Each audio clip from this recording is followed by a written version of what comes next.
Assalamu alaikum. Welcome you all to BCS Bank Online. BCS Bank Online এ আমাদের আজকের বিষয় হচ্ছে ব্যাংক ম্যাথ। আর bank ম্যাথের উপরে আজকে আমরা যেই চ্যাপ্টারটি নিয়ে আলোচনা করতে যাচ্ছি সেটা হচ্ছে ইন্টিজার, এবং ইন্টিজারের এটা হচ্ছে তৃতীয় ভিডিও। এই ভিডিওতেও আমরা কয়েকটি ইন্টিজারের অঙ্ক দেখব যেগুলো আগের পরীক্ষাও কয়েকবার আসতে দেখা গিয়েছে। চলুন শুরু করা যাক।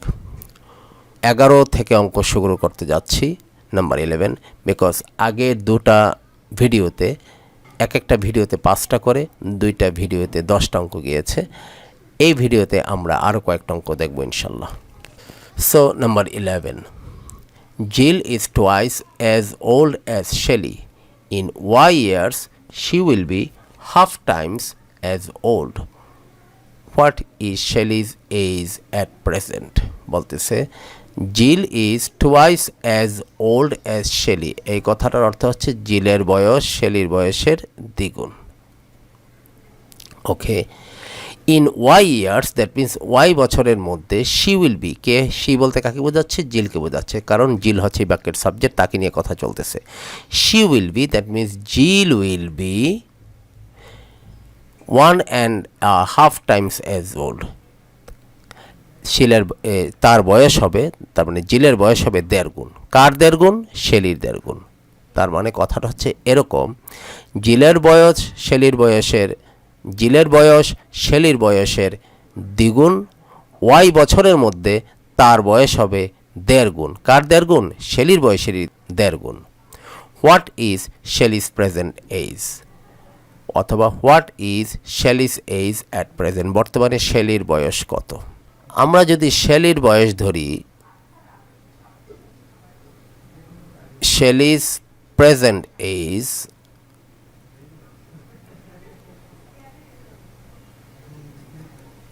আমরা ধরলাম এক্স, তাহলে জিলের বয়স কত হবে? জিলস প্রেজেন্ট এজ 2x। আমরা একবারই অঙ্কটা সাজাই, সেটা হচ্ছে অ্যাকর্ডিং টু কোয়েশ্চেন, ওয়াই বছর পরে শেলির বয়স বাড়বে ওয়াই বছর, জিলের বয়সও বাড়বে ওয়াই বছর। তাহলে ওয়াই বছর পর, তার মানে জিলের বয়স যদি ওয়াই বছর পর হয়, শেলির বয়সও ওয়াই বছর পরে হবে, কারণ একজনের বয়স যদি ওয়াই বছর বাড়ে, আরেকজনের বয়সও এত বছর বাড়বে। তাহলে ওয়াই বছর পর, তার মানে জিলের বয়স ওয়াই বছর পরে হবে এক্স প্লাস 2y, আর শেলির বয়স ওয়াই বছর পরে হবে এক্স প্লাস ওয়াই। তখন জিলের বয়সটা হবে শেলির বয়সের 1.5 গুণ। জিলের বয়সটা হবে শেলির বয়সের 1.5 গুণ। এই হচ্ছে আমাদের মূল অঙ্কটা সাজালাম আমরা। এখন আমরা ইকুয়েশন করে ফেলি। আমরা 2x plus Y 3/2x plus Y, আমরা বজ্র গুণ করি। 4x বরাবর 2 দিয়ে গুণ করে দিচ্ছি, 2y 3x প্লাস 3y, তাহলে x 3x এই পাশে আসলে x, 2y ওই পাশে গেলে শুধু y। তাহলে x এর মান হচ্ছে y। x এর মান কি? শেলির বর্তমান বয়স। তাহলে শেলির বর্তমান বয়স কত? y বছর। এটাই হচ্ছে আমাদের অ্যান্সার। তাহলে উত্তর হচ্ছে সি। চলুন পরের অঙ্কে যাওয়া যাক। The sum of 6 consecutive odd number exceeds twice the largest number by 38. The sum of 6 consecutive odd numbers exceeds twice the largest number by 38. Find the sum of 6 numbers. 6টা সংখ্যার যোগফল বের করতে বলেছে। কি বলেছে? The sum of 6 consecutive odd numbers বলতেছে 6টা পরপর বেজোড় সংখ্যার যোগফল, সাম মানে যোগফল, এক্সিডস অতিক্রম করে, কাকে অতিক্রম করে? টুয়াইস দ্য লার্জেস্ট, সবচেয়ে বড়টার দ্বিগুণকে, বাই 38। তার মানে 6টা পরপর বেজোড় সংখ্যার যোগফল তাদের মধ্যে সবচেয়ে বড় সংখ্যাটার দ্বিগুণের চাইতে 38 বেশি। আমি আবার বলি, 6টা পরপর বেজোড় সংখ্যার যোগফল সবচেয়ে বড় সংখ্যাটির দ্বিগুণের চাইতে 38 বেশি। তাহলে বলতেছে find the sum of 6 numbers, 6টা সংখ্যার যোগফল বের করো। কোন নাম্বার? 6 অড নাম্বারস, 6টা বেজোড় সংখ্যার যোগফল বের করতে বলেছে। আসেন শুরু করি। প্রথম বেজোড় সংখ্যাটা যদি x হয়, পরের বেজোড় সংখ্যাটা কত হবে? x plus 2। কারণ একটা বেজোড় সংখ্যা যদি 3 হয়, পরের বেজোড় সংখ্যাটা তার সাথে 2 যোগ করতে হবে 5, পরেরটা তার সাথে 2 যোগ করতে হবে 7। এরকম এক বেজোড় থেকে আরেক বেজোড়ে যেতে তার সাথে 2 যোগ করতে হয়, এক জোড় থেকে আরেক জোড়ে যেতেও তার সাথে 2 যোগ করতে হয়। তাহলে প্রথম সংখ্যাটা যদি আমরা বেজোড় ধরে নেই, পরের বেজোড় সংখ্যাটা হচ্ছে x প্লাস 2, পরের বেজোড় সংখ্যাটা হচ্ছে x প্লাস 4, পরের বেজোড় সংখ্যাটা হচ্ছে x প্লাস 6, পরের বেজোড় সংখ্যাটা হচ্ছে x প্লাস 8, পরের বেজোড় সংখ্যাটা হচ্ছে x প্লাস 10। এই হচ্ছে 6টা বেজোড় সংখ্যা। বলেছে 6টা বেজোড় সংখ্যার যোগফল, তাহলে আমরা এদেরকে যোগ করে ফেলি। সবাইকে আমরা যোগ করে ফেললাম। যোগফলটা কি? যোগফলটা হচ্ছে সবচেয়ে বড় সংখ্যাটার দ্বিগুণ। সবচেয়ে বড় সংখ্যাটা কোনটা? এইটার দ্বিগুণের চাইতেও এদের যোগফলটা কত বেশি? 38 বেশি। তার মানে এদের মান সবচেয়ে বড়টার দ্বিগুণের চাইতেও 38 বেশি। তার মানে সবচেয়ে বড়টার দ্বিগুণের সাথে 38 যোগ করলে এদের সমান হবে। এদের মানটা হচ্ছে, এই 6টা সংখ্যার যোগফল হচ্ছে সবচেয়ে বড়টার দ্বিগুণের চাইতে 38 বেশি। তার মানে এই সবচেয়ে বড়টার দ্বিগুণের সাথে যদি আমরা 38 যোগ দেই, তাহলে 6টা সংখ্যার যোগফলের সমান হবে। অতএব আমরা এখানে ইকুয়েশনটা করে ফেলি। এখানে হচ্ছে 6টা x আছে, 6x, 2 4 6, 6 6 12, 12 and 8 20 and 10 30, 6 plus 6 6 12 20 30 plus 2x plus 20 plus 38। আমরা ওই পাশে হিসাব করে দিলাম, 2 দিয়ে গুণ দিয়ে দিলাম, প্লাস 38। এই 6x যদি এই পাশে আসে, 6x মাইনাস 2x যদি এই পাশে আসে, তাহলে 6x মাইনাস 2 আর 20 প্লাস 38 হচ্ছে 58। এই পাশে 30 চলে আসবে মাইনাস হয়ে, তাহলে 4x is equal two 28, x is equal two 7। তাহলে x এর মান আমরা কত পেলাম? 7। আমাকে অঙ্কে কি চাচ্ছে? Find the sum of 6 numbers. 6 নাম্বারের যোগফল চেয়েছে। 6 মানে 6টা সংখ্যার যোগফল। দেখেন এইটা কিন্তু, তাহলে সাম বলতে আমরা কি বলতে পারি? সাম অফ 6 নাম্বারস কি হবে? 6x plus 30, 6 into 7 plus 30, 42 and 30 72। তাহলে 6টা সংখ্যার যোগফল হচ্ছে 72। উত্তর হচ্ছে ই। উত্তর হচ্ছে ই। আমার মনে হয় আপনারা বুঝতে পেরেছেন। চলুন আমরা পরের অঙ্কে যাই। 13. The price of balcony seats in the Avon Theatre is 1/3 of a seat in the orchestra. বলতেছে অ্যাভন থিয়েটারে ব্যালকনি সিটের দাম অর্কেস্ট্রা সিটের দামের 1/3। When the theatre is completely sold out, যখন থিয়েটার সম্পূর্ণ বিক্রি হয়ে গেল, তার মানে থিয়েটার বিক্রি হয়ে গেল সম্পূর্ণ, দ্যাট মিন্স সব সিট বিক্রি হয়ে গিয়েছে। The total receipt from 600 orchestra seats and 450 balcony seats are 4,500 টাকা। বলতেছে যখন সমস্ত সিট বিক্রি হয়ে গিয়েছিল তখন 600 অর্কেস্ট্রা সিট এবং 450টি ব্যালকনি সিটের দাম মূল্য একসাথে হয়েছিল কত? 4,500 টাকা। বলতেছে what is the price of one orchestra seat? একটা অর্কেস্ট্রা সিটের দাম কত? What is the price of one orchestra seat? একটা অর্কেস্ট্রা সিটের দাম কত? আমার মনে হয় আপনারা বুঝতে পেরেছেন। চলুন আমরা অঙ্কটা শুরু করি। বলতেছে অ্যাভন থিয়েটারে ব্যালকনি সিটের দাম অর্কেস্ট্রা সিটের দামের 1/3। তাহলে আমরা ধরে নেই অর্কেস্ট্রা সিট কত? অর্কেস্ট্রা সিটের দাম হচ্ছে x টাকা। তাহলে ব্যালকনি সিটের দাম হচ্ছে 1/3 x, 3 × 1/3। অর্কেস্ট্রা সিটের একটা দাম যদি x টাকা হয়, ব্যালকনি সিটের দাম অর্কেস্ট্রা সিটের 1/3, তাই সেই জন্যে x-এর 3/1 এখন আসেন দেখি অ্যাকর্ডিং টু কোয়েশ্চেন কী বলেছে আমাদেরকে। 600 অর্কেস্ট্রা সিট, 600 অর্কেস্ট্রা সিট এবং 450টা ব্যালকনি সিটের দাম। তাহলে একটা অর্কেস্ট্রা সিটের দাম হচ্ছে x টাকা। তাহলে 600 অর্কেস্ট্রা সিটের দাম হচ্ছে 600 x টাকা। একটা ব্যালকনি সিটের দাম হচ্ছে 1/3 x টাকা।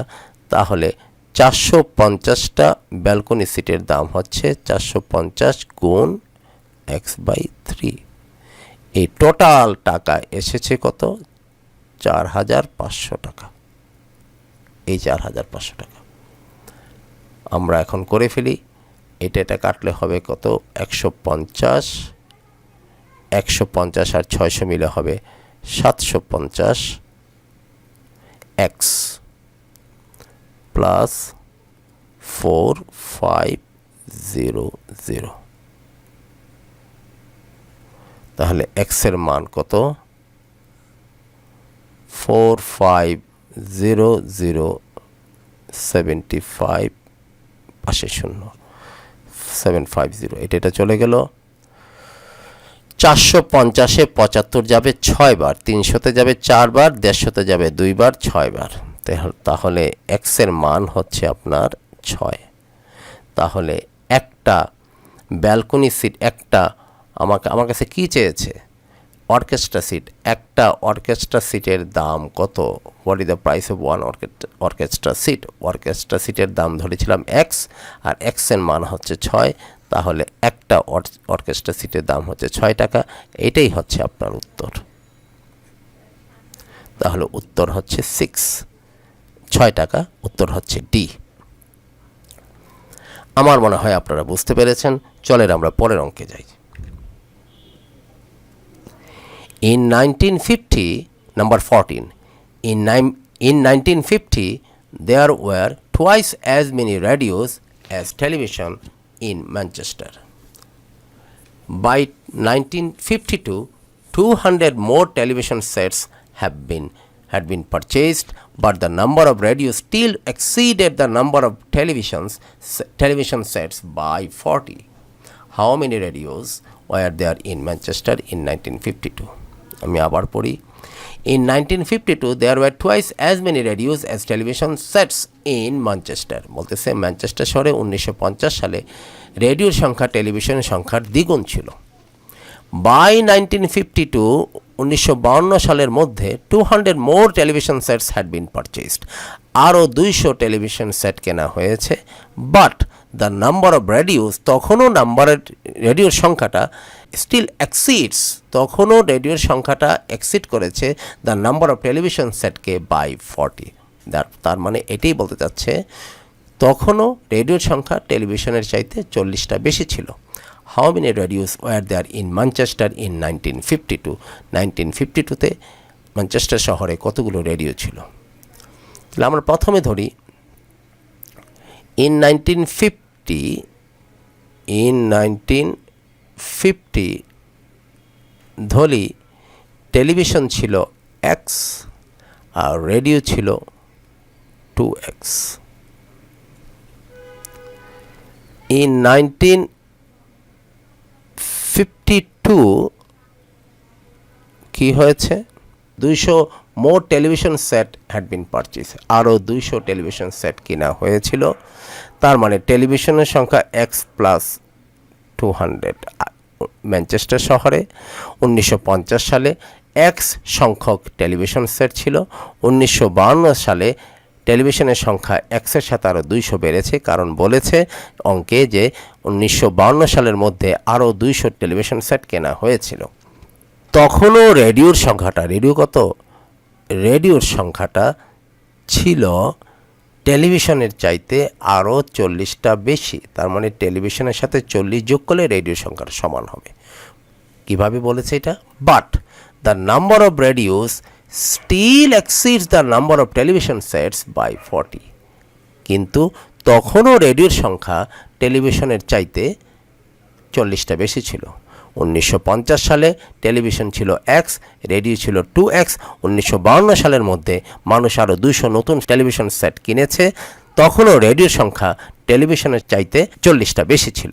তাহলে টেলিভিশনের সাথে 40 যোগ দিলে রেডিওর সমান হবে। এইভাবে আমরা এই কোয়েশ্চনটা সাজালাম।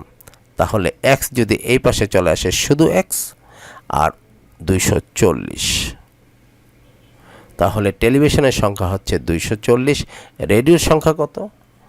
রেডিও তো আর বাড়েও নাই কমে নাই, ওইটাই আছে। তাহলে কত হবে? 2 × 240, যেহেতু এটা 2x যেহেতু radio, 2 × 240 480।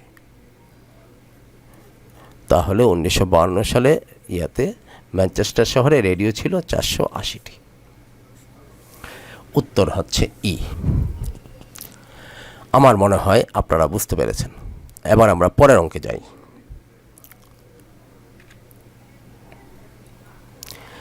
Number 15 houses line Indiana Creek. The average space between each house exceeds the average width of each house by 80 feet. The sidewalk, 2,920 feet in length, begins at a point 30 feet before the first house and ends at the point 30 feet beyond the last house. What is the average width in feet of each house? আবার পড়ি। 15 houses line Indiana Creek. Indiana গ্রিকের এক একটা লাইনে 15টা করে বাড়ি আছে। The average space between each house, দুইটা বাড়ির মাঝখানের জায়গাটা, exceeds the average width of each house, সবগুলো বাড়ির মধ্যে যে গড়ের প্রশস্ততা আছে সেটার চাইতে 80 ফিট বেশি।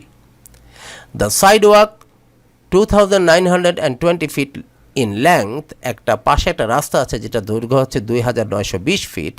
Begins at the point 30 feet before the first house, প্রথম বাড়ির 30 ফিট আগে থেকে শুরু হয়েছে। And ends at the point 30 feet beyond the last house, পরের বাড়ির 30 ফিট পরে গিয়ে শেষ হয়েছে। What is the average width in feet of each house, প্রতিটা বাড়ির গড় প্রশস্ততা কতটুকু?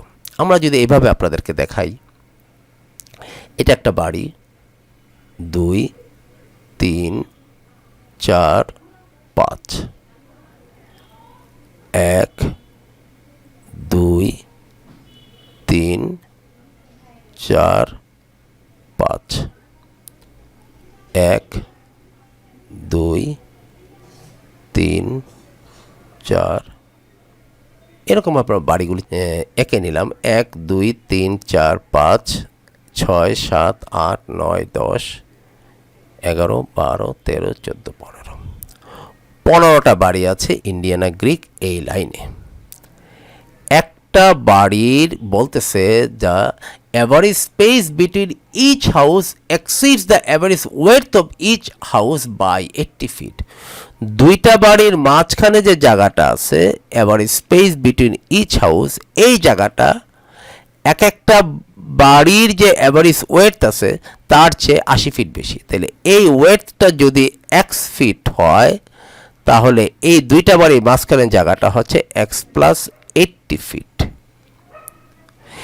এই একটা বাড়ির চওড়া যদি x ফিট হয়, দুইটা বাড়ির মাঝখানে যে জায়গা আছে সেটা হচ্ছে x প্লাস 80 ফিট।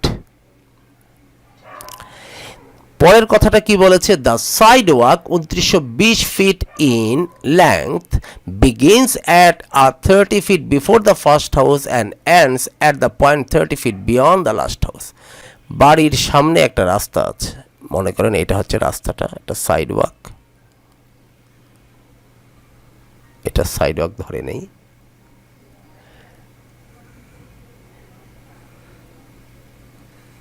এটা হচ্ছে একটা সাইড ওয়াক বাড়ির সামনে।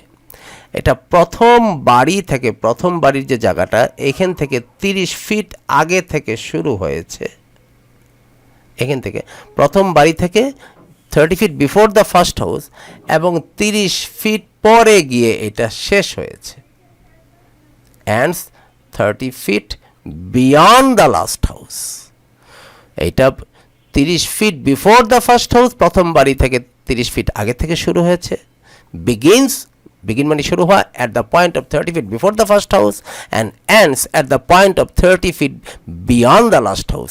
পরের বাড়িটা থেকে 30 ফিট পরে গিয়ে রাস্তাটা শেষের বাড়ি, পরের বাড়ি না, লাস্ট হাউস হচ্ছে শেষের বাড়ি থেকে 30 ফিট পরে গিয়ে রাস্তাটা শেষ হয়েছে। আমার প্রশ্ন হচ্ছে, প্রতিটা বাড়ির অ্যাভারেজ চওড়াটা কত?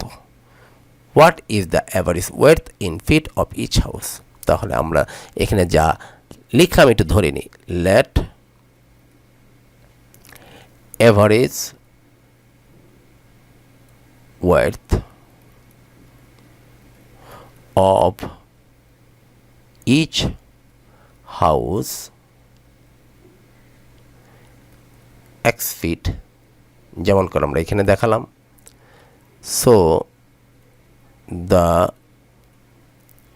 average space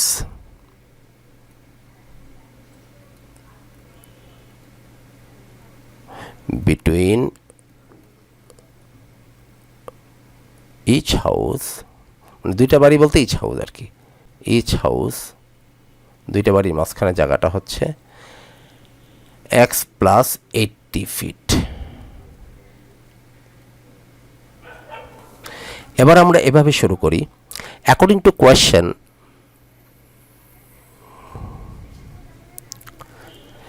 এই বাড়িগুলোর সামনে যে একটা রাস্তা আছে, সেই রাস্তাটার দৈর্ঘ্য কত? 2920 ফিট। যেই রাস্তাটা প্রথম বাড়ির শুরুর সীমানা থেকে সামনের দিকে 30 ফিট আগে থেকে শুরু হয়েছে এবং শেষ বাড়ির শেষ সীমানা থেকে 30 ফিট পরে গিয়ে শেষ হয়েছে, ঠিক আছে। এবার আমরা শুধু হিসাবে নিব এই প্রথম বাড়ির প্রথম সীমানা থেকে শেষ বাড়ির শেষ সীমানাটা পর্যন্ত এইখানে কতটুকু জায়গা আছে। এই জায়গাটার মধ্যে কি আছে? এই জায়গাটার মধ্যে 15টা বাড়ি আছে। আর কি আছে? 15টা বাড়ির মাঝখানে 14টা ফাঁকা আছে, কারণ 2টা বাড়ির মাঝখানে একটা ফাঁকা, 3টা বাড়ির মাঝখানে 2টা ফাঁকা, 4টা বাড়ির মাঝখানে 3টা ফাঁকা, 5টা বাড়ির মাঝখানে 4টা ফাঁকা। তাহলে এখানে 15টা বাড়ি আছে আর 14টা ফাঁকা আছে। 2টা বাড়ির মাঝখানে জায়গাটাকে ফাঁকা বা জায়গা বলতেছি। তাহলে এক একটা বাড়ির অ্যাভারেজ প্রশস্ততা কতটুকু? x feet. তাহলে 15টা বাড়ির অ্যাভারেজ প্রশস্ততা হচ্ছে 15x ফিট। 2টা বাড়ির মাঝখানে জায়গাটা হচ্ছে, 2টা বাড়ির মাঝখানে x+80 ফিট আছে। তাহলে x+80 ফিট হচ্ছে 2টা বাড়ির মাঝখানে জায়গাটা। এরকম কয়টা আছে? এরকম আছে 14টা। এই হচ্ছে এখান থেকে আরম্ভ করে এই পর্যন্ত জায়গাটার মধ্যে এই জায়গাটুকু আছে। 15টা বাড়ি আছে, 14টা ফাঁকা আছে। এই হচ্ছে এখান থেকে আরম্ভ করে এই পর্যন্ত জায়গার দৈর্ঘ্য। আর রাস্তার দৈর্ঘ্য কতটুকু? তাহলে এখান থেকে আরম্ভ করে এই পর্যন্ত জায়গাটার দৈর্ঘ্য কতটুকু? এই পর্যন্ত জায়গাটার দৈর্ঘ্য হচ্ছে 2920 ফিট হচ্ছে পুরো রাস্তাটা।